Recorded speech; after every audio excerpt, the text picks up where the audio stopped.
नमस्कार साथियों, आप सभी का आपके YouTube channel Vivekananda career point पर एक बार फिर हार्दिक स्वागत है।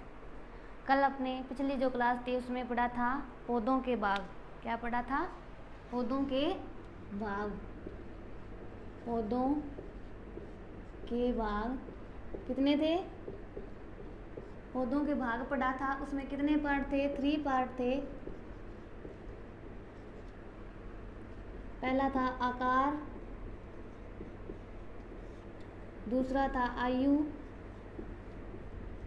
तीसरा था आरोहण। इसके बारे में अपने विस्तार से पढ़ लिया था भी आगे इनके कितने पार्ट होते हैं, क्या विशेषता है, क्या पहचान है, क्या उदाहरण थे, वो सारे अपनों ने पिछली क्लास में कर लिए थे। तो आज अपने आगे चलते हैं। अपना आगे का टॉपिक है, आज का अपना टॉपिक है पादपों में पोषण। प्लांट्स के पार्ट पढ़ लिए। अब हमें आगे वाला टॉपिक जो है वो है पादपों में पोषण। क्या है? पादपों में पोषण।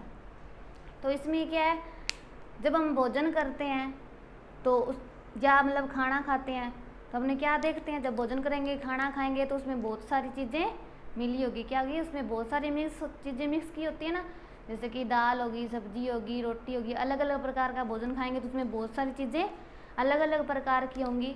तो इसका मीन्स है कि भोजन जो है वो कई घटकों से मिलकर बना होता है। भोजन जो है वो कई घटकों से मिलकर बना होता है। उसके अंदर मतलब जो हर भाग है उसका, हर भाग या हर घटक है उसका अपना अलग अलग रोल होता है। मतलब जो भी घटक होगा वो अपना अलग अलग काम करेगा। जैसे कि कोई भी एक घटक है तो वो अपना काम करेगा, दूसरा घटक है तो वो अपना काम करेगा। इसलिए भोजन में अलग अलग घटक पाए जाएंगे और उन सभी घटकों का मतलब अपना एक अलग अलग रोल होगा। और वो क्या करते हैं, मतलब भोजन के अंदर जो घटक पाए जाएंगे वो क्या करेंगे, वो अपने मतलब जो शरीर है उसकी सुचारू रूप से मतलब जो होने वाली क्रियाएं हैं उनमें सहायक होते हैं। मतलब जो क्या होगा, घटक होंगे भोजन में, क्या होगा, घटक पाए जाएंगे। ये घटक करेंगे क्या? शरीर की जो क्रिया है, किसकी क्रिया है? शरीर की क्रिया होगी, उसको क्या करते हैं, सुचारू रूप से चलाए रखने का काम करते हैं। सुचारू रूप से चलाने का काम। ठीक है। तो सबसे पहले अपने को ये पता तो होना चाहिए नहीं भोजन में कौन कौन से घटक पाए जाते हैं। तो अपने सबसे पहले लिखो भोजन में पाए जाने वाले घटक। क्या लिखो? भोजन में पाए जाने वाले घटक। भोजन में पाए जाने वाले घटक। क्या लिखना है आपको? भोजन में पाए जाने वाले घटक। तो सामान्यतः भोजन में कितने प्रकार के घटक पाए जाते हैं? सामान्यतः भोजन में 6 प्रकार के घटक पाए जाते हैं। कितने प्रकार के? 6 प्रकार के। अपने क्या करते हैं, इन सभी 6 प्रकारों के नाम लिखते हैं एक एक करके। पहला क्या होता है? कार्बोहाइड्रेट। पहला क्या है? कार्बोहाइड्रेट। दूसरा है प्रोटीन। दूसरा क्या है? प्रोटीन। अब उन्होंने घटकों के नाम लिखने हैं। तो पहला क्या है? कार्बोहाइड्रेट। दूसरा प्रोटीन। तीसरा लिखो विटामिन। विटामिन। चौथा लिखो खनिज लवण। खनिज लवण। Carbohydrate first, second protein, third vitamin, fourth जो है वो हो गया खनिज लवण। इसके बाद है आपका वसा। वसा। और छठा लास्ट जो है वो है जल। अब अपना जो भोजन है, अपना भोजन है उसमें क्या है, ये मतलब 6 प्रकार के क्या पाए जाते हैं, घटक पाए जाते हैं। भोजन में क्या पाए जाते हैं? 6 प्रकार के घटक। कौन कौन से होते हैं 6 प्रकार के घटक? पहला कार्बोहाइड्रेट, दूसरा प्रोटीन, तीसरा क्या हो गया, विटामिन, चौथा खनिज लवण, और पांचवा वसा, छठा क्या हो गया, जल। ये तो क्या हो गया अपने भोजन के घटक। अब अपने को ये करना है भी पादपों के पोषण में हमें कौन कौन से घटक आवश्यक होते हैं। तो लिखो पादपों के पोषण में घटक, मतलब मेन जो वो कौन से घटक हैं जो पादपों के पोषण में सहायक है।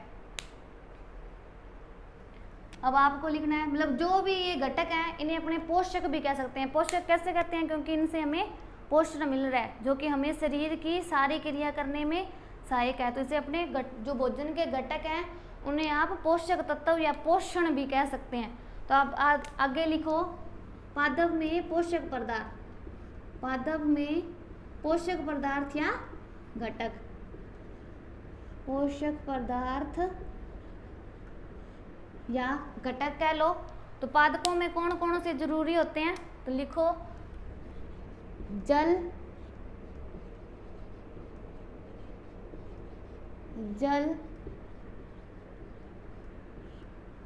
पादपों में एक तो हो गया जल, दूसरा खनिज लवण, और तीसरा क्या है, कार्बन डाइऑक्साइड। क्या है, कार्बन डाइऑक्साइड, कार्बन डाइऑक्साइड जिसे आप CO2 भी बोल सकते हैं या लिख सकते हैं CO2। ये क्या है, भोजन के मुख्य घटक 6 प्रकार के थे। कौन कौन से थे, कार्बोहाइड्रेट, प्रोटीन, वसा, विटामिन, जल और खनिज लवण। परंतु जो पादप हैं उनमें कौन कौन से महत्वपूर्ण पोषक पदार्थ जरूरी हैं, मतलब आवश्यक होते हैं, तो 3 है। पहला कौन सा है, जल, दूसरा खनिज लवण, और तीसरा क्या हो गया, कार्बन डाइऑक्साइड या CO2।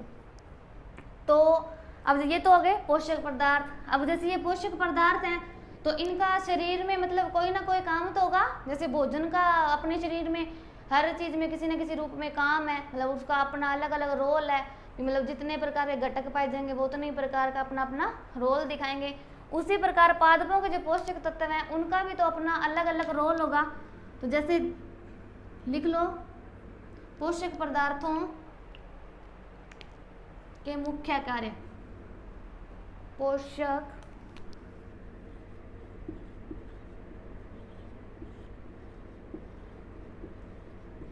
पदार्थों के मुख्य कार्य, मतलब पादप में जो पोषक पदार्थ पाए जाते हैं वो क्या क्या काम करते हैं।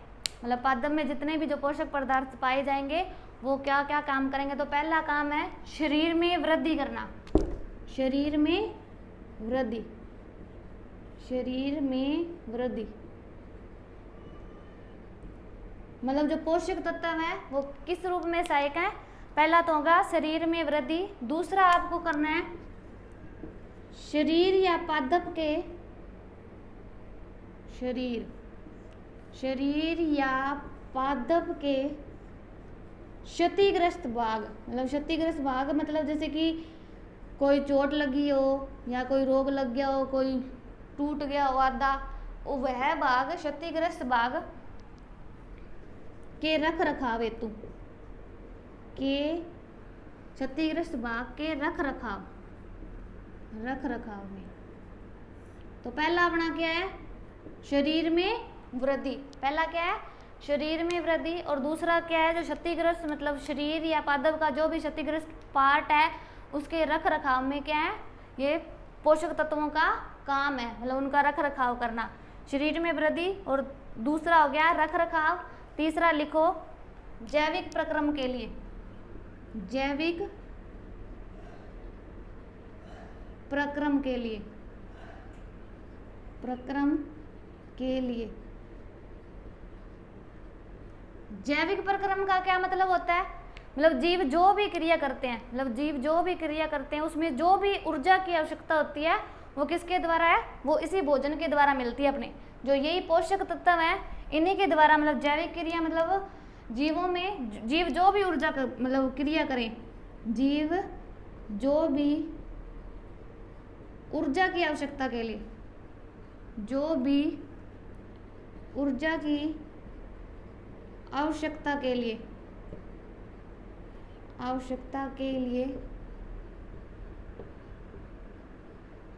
क्रिया करते हैं, उसमें क्या है, ये पोषक तत्व मुख्य रूप से सहायक है। क्रिया करते हैं उसमें पोषक तत्व मुख्य रूप से सहायक है। तो उन्होंने क्या पढ़ा, पादप के मुख्य पोषक तत्व कौन कौन से होते हैं, 3 होते हैं। पहला कौन सा हो गया, जल, दूसरा खनिज लवण, तीसरा कार्बन डाइऑक्साइड या CO2। अब ये जो पोषक तत्व हैं ये अपना कोई ना कोई काम तो करेंगे। तो पादप में जो पोषक तत्व हैं उनका मुख्य क्या होगा, शरीर में वृद्धि करना, मतलब शरीर में वृद्धि और विकास क्या है, इन पोषक तत्वों का कार्य। दूसरा क्या है, शरीर या पादप के जो भी क्षतिग्रस्त भाग हों उनके रख रखाव में सहायक होती है। उनके रख रखाव में क्या सहायक होते हैं, पोषक तत्व।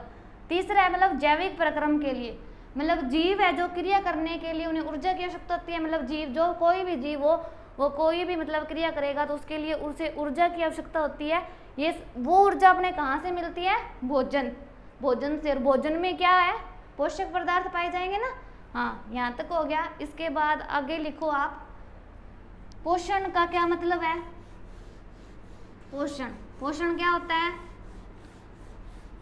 पोषण होता है भोजन को ग्रहण करना। पोषण,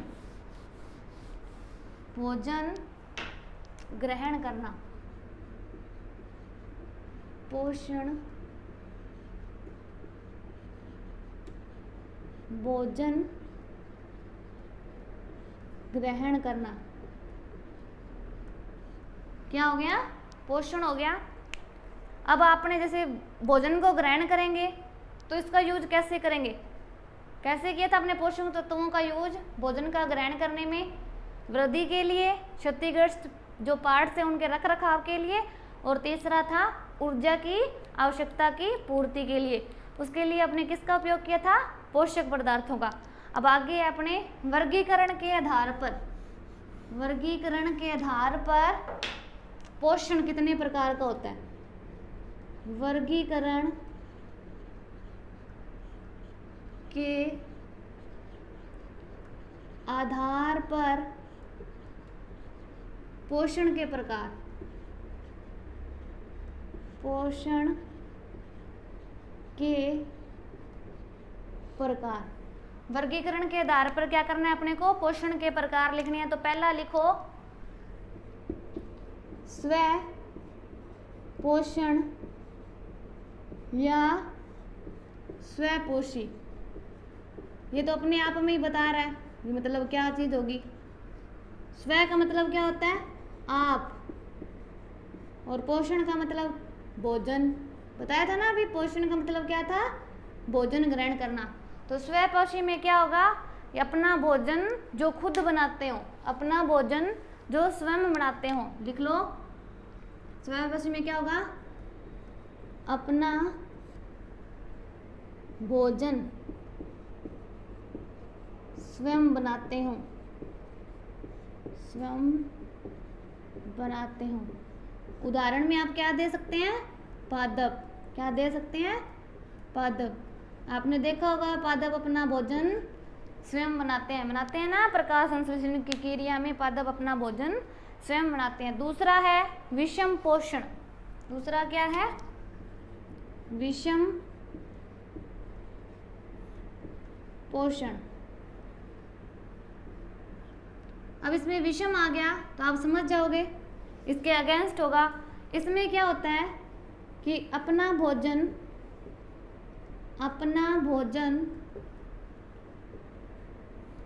दूसरों पर निर्भर रह के बनाते हैं, दूसरों पर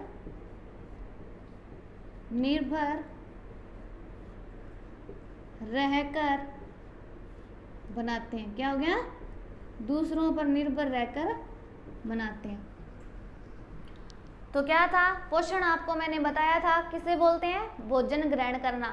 तो वर्गीकरण के आधार पर पोषण कितने प्रकार के हैं, 2 प्रकार के। कितने प्रकार के, 2 प्रकार के। पहला क्या है, स्वपोषण। स्वपोषण में क्या होगा कि जो वो है अपना भोजन स्वयं ही बनाएंगे। उदाहरण आप क्या दे सकते हो, पादप। इसी तरह दूसरा अपना है विषम पोषण, आप इसे विषम पोषी भी बोल सकते हैं। तो इसमें क्या होगा, ये अपना भोजन दूसरों पर निर्भर रह के बनाएंगे। अब अर्थ के आगे अपने करते हैं, नेक्स्ट है अपना पादप की सामान्य संरचना के भाग। पादप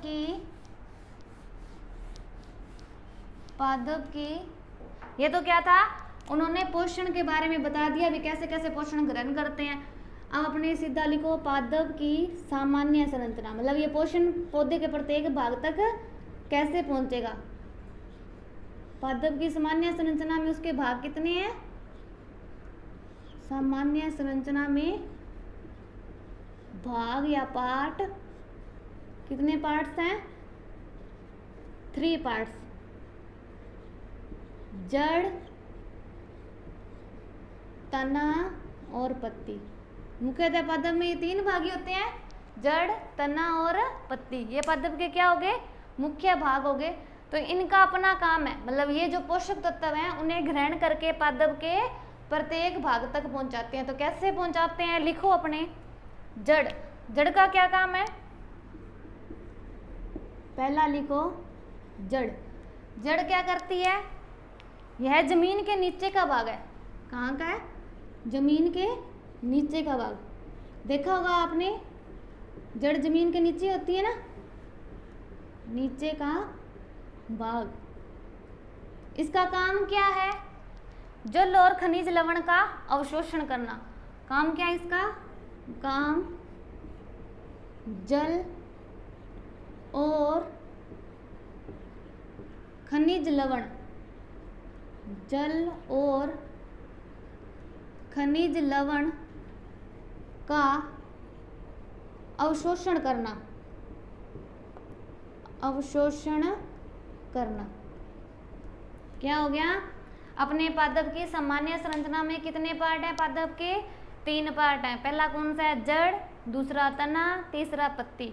तो जड़ क्या है, जो जमीन के नीचे के भाग में पाई जाती है और उसका काम क्या है, जल और खनिज लवण है उनका अवशोषण करना। अब अपना नेक्स्ट है तना। तना नेक्स्ट क्या हो गया, तना। इसमें लिखो मृदा और मृदा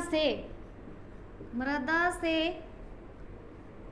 जल और खनिज लवण। मृदा से क्या लेगा तना, जल और खनिज लवण। खनिज लवण को पादप के प्रत्येक भाग बोल सकते हो या आप बोल सकते हो पत्तियों, प्रत्येक भाग या पत्ती तक पहुंचाने का काम करता है, पहुंचाने का काम करता है। तो क्या हो गया, तना क्या करेगा, जड़ ने क्या किया, जल और खनिज लवण का अवशोषण किया मिट्टी से। फिर तने ने क्या किया, मृदा से उस जल और जो खनिज लवण थे उनको ग्रहण करके पादप के प्रत्येक भाग यानी कि पत्तियों तक पहुंचा दिया। अब आगे अपना पत्तियों तक पहुंचा दिया, तो पत्तियों में ना एक आपने देखा होगा कि वाहिकाएं पाई जाती हैं। पत्तियों में क्या पाई जाती हैं, वाहिकाएं, जो कैसी होती हैं, पतली नली जैसी। आपने देखा होगा पत्तियों में क्या पाई जाती हैं, वाहिकाएं। देखने में कैसी होती हैं, पतली नलिका जैसी। नलिका जैसे कि मान लो ये एक पत्ती है, इसमें ऐसे अनेक प्रकार की संरचना पाई जाती है ना। ये सब क्या है, ऐसे पतली पतली संरचना पाई जाती है ना, वो सब क्या होती है, वाहिकाएं। वाहिकाओं के द्वारा यह जो कि वो जल और खनिज लवण है वो पत्तियों मतलब पादप के प्रत्येक भाग तक पहुंचा देती है। अब अपने नेक्स्ट आगे है पत्ती। तीसरा है पत्ती।